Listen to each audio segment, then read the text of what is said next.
നിൻ വിശുദ്ധി ദർശിക്കുമ്പോൾ എൻ അശുദ്ധി ഞാൻ കണ്ടിടുന്നു.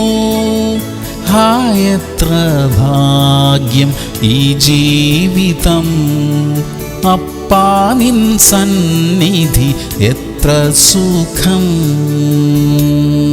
സങ്കീർത്തനങ്ങൾ 91:11. നിന്റെ എല്ലാ വഴികളിലും നിന്നെ കാക്കേണ്ടതിന് അവൻ നിന്നെക്കുറിച്ച് തന്റെ ദൂതന്മാരോട് കൽപ്പിക്കും. പ്രിയമുള്ളവരെ, ക്രിസ്തീയ ജീവിതം എന്നത് തികച്ചും ഭാഗ്യകരമായ ഒരു ജീവിതമത്രേ. ആ മാർഗത്തിൽ ജീവിക്കാൻ എല്ലാവർക്കും സ്വാതന്ത്ര്യമുണ്ട്. നമ്മുടെ എല്ലാ വഴികളിലും നമുക്ക് സുരക്ഷ നൽകാൻ ദൈവം തന്റെ ദൂതന്മാരെ നമ്മോട് കൂടെ നിയമിച്ചിരിക്കുന്നു. അതിന് നാം ചെയ്യേണ്ട ഒരേ ഒരു കാര്യമേ ഉള്ളൂ. അത്യുന്നതനായ ദൈവത്തിൽ പൂർണ്ണമായി ആശ്രയിച്ച് ജീവിക്കണം. അതിനായി ദൈവം നമ്മെ സഹായിക്കട്ടെ. പ്രാർത്ഥിക്കാം. സ്വർഗീയ പിതാവേ, അവിടുത്തെ ദൂതന്മാരെ ഞങ്ങളുടെ സുരക്ഷയ്ക്കായി നിയമിച്ചിരിക്കുന്നതിനായി സ്തോത്രം. ആ വലിയ സംരക്ഷണയിൽ ജീവിക്കുവാൻ ഞങ്ങളെ സഹായിക്കണമേ. യേശു ക്രിസ്തുവിന്റെ നാമത്തിൽ തന്നെ. ആമേൻ, ആമേൻ, ആമേൻ.